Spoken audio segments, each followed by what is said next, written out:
Observe o que é que está acontecendo lá em cima agora. Nesse instante aqui que nós estamos discutindo, pensando alto, respondendo, você sabe que há uma ebulição lá em cima de pessoas que estão há muitos anos lá vivendo e vivendo fraternalmente com alguns segmentos indígenas, alguns que são até já amigos, que não querem que saiam da forma como estão querendo sair. A grande pergunta que eu faço, Luiz Margarida, é a seguinte: a quem aproveita isso?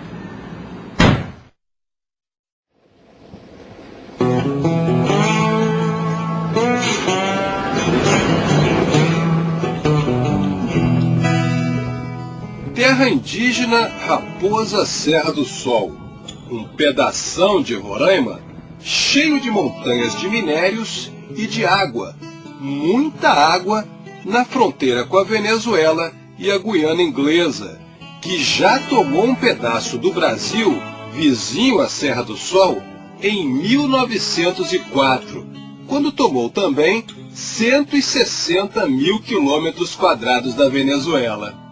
Aqui é um ótimo lugar para constatar como o rolo compressor das demarcações avança sobre o bom senso e todos os 4 objetivos fundamentais do Brasil, que são construir uma sociedade livre, justa e solidária, garantir o desenvolvimento nacional, erradicar a pobreza e a marginalização e reduzir as desigualdades sociais e regionais, e promover o bem de todos sem preconceitos de origem, raça, sexo, cor, idade e qualquer discriminação. Aqui, a maioria dos rotulados índios não quer reserva contínua, mas governo e justiça federais atenderam a minoria radical catequizada por ONGs estrangeiras e missionários, sem se importar com os demais 400 mil habitantes de Roraima, com os rotulados não índios expulsos de onde vivem há décadas, e nem com as futuras gerações de brasileiros, que arcarão com as perdas e os riscos. Aqui é um ótimo lugar para entrar e sair do Brasil com qualquer coisa sem ser notado. Terra indígena não tem lei. Quem manda é o tuxaua ou o cacique, de acordo com a tradição ou a conveniência. Alguns são transformados em máquinas de arrecadar dinheiro e popularidade no exterior para realizar campanhas contra o Brasil, que são difundidas mundialmente, como constatou a jornalista canadense Elaine Dewar. Em uma de Mão de Verde, mostra os bastidores da manipulação ambientalista e o homem à frente dessa rede de poder. Maurice Strong, el hombre que creó toda esta ideología del aquecimiento global, de la cuestión de la camada de ozono, y él mismo, y ahí se muestra en ese libro, cómo fue manufacturado esto.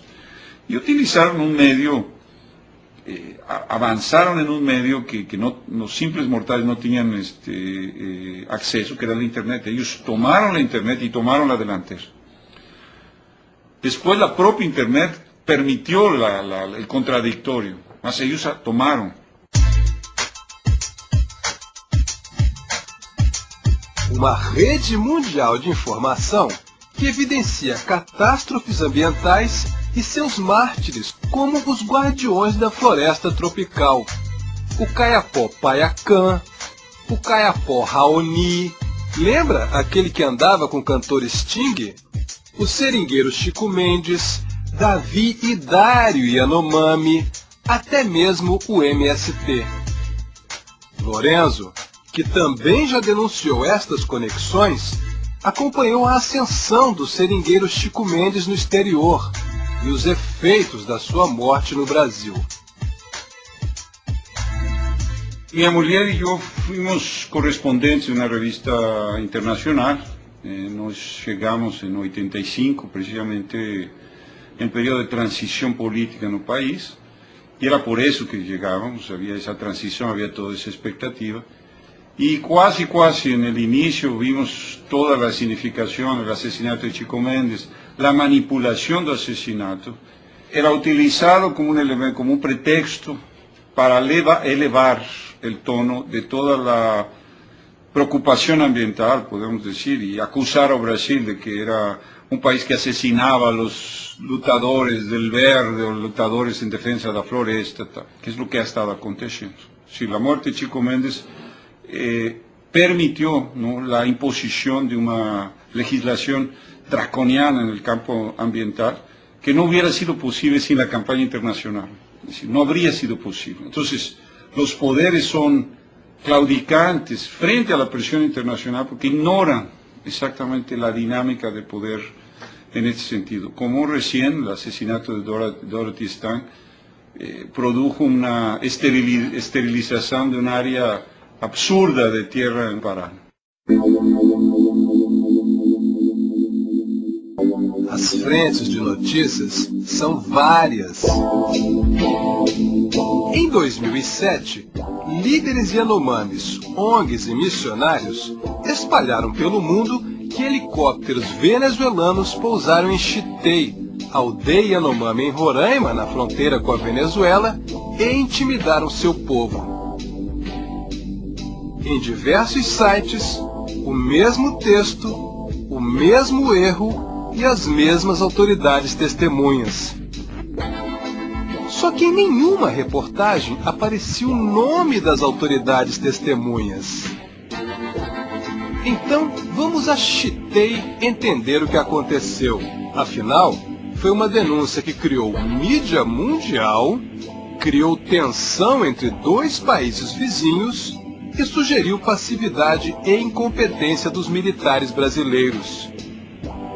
Além de reforçar que o Brasil não consegue impedir que os malvados e destruidores garimpeiros cheguem até o ouro que está espalhado pelas imensas, isoladas, proibidas e subhabitadas terras indígenas da Amazônia.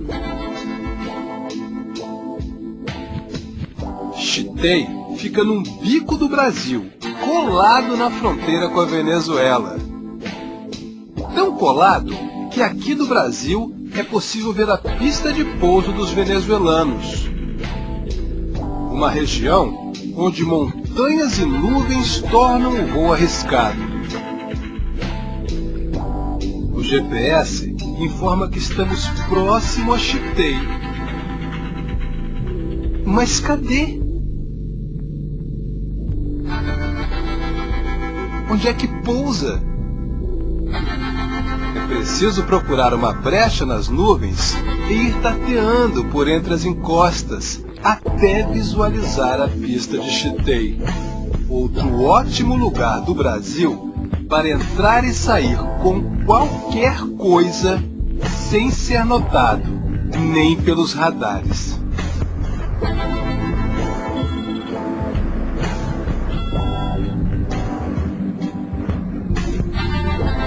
O processo de demarcação dos Yanomamis começou na década de 70, bandeira levantada pela ONG Survival International, cujo presidente cumpria roteiros nesta área do Brasil determinados pelo príncipe Philip da Inglaterra. Chegaram a ser expulsos daqui na época. Antes disso, não há registro histórico de que existiu uma etnia Yanomami no Brasil.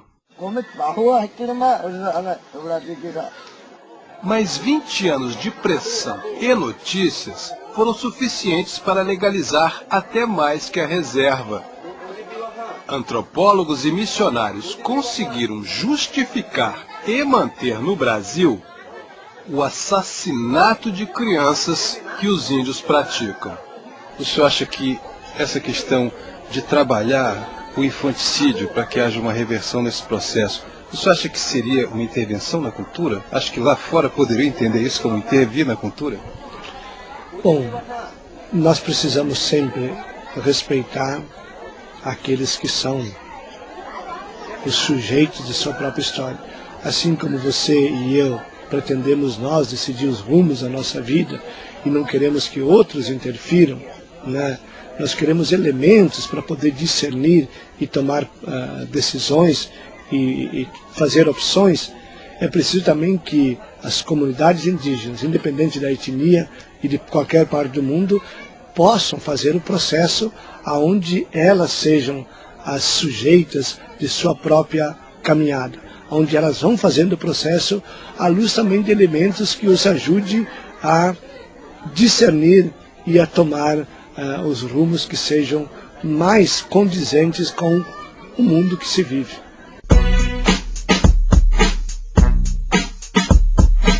E mesmo assassinando crianças, os Yanomamis tiveram seus direitos tradicionais reconhecidos e homologados.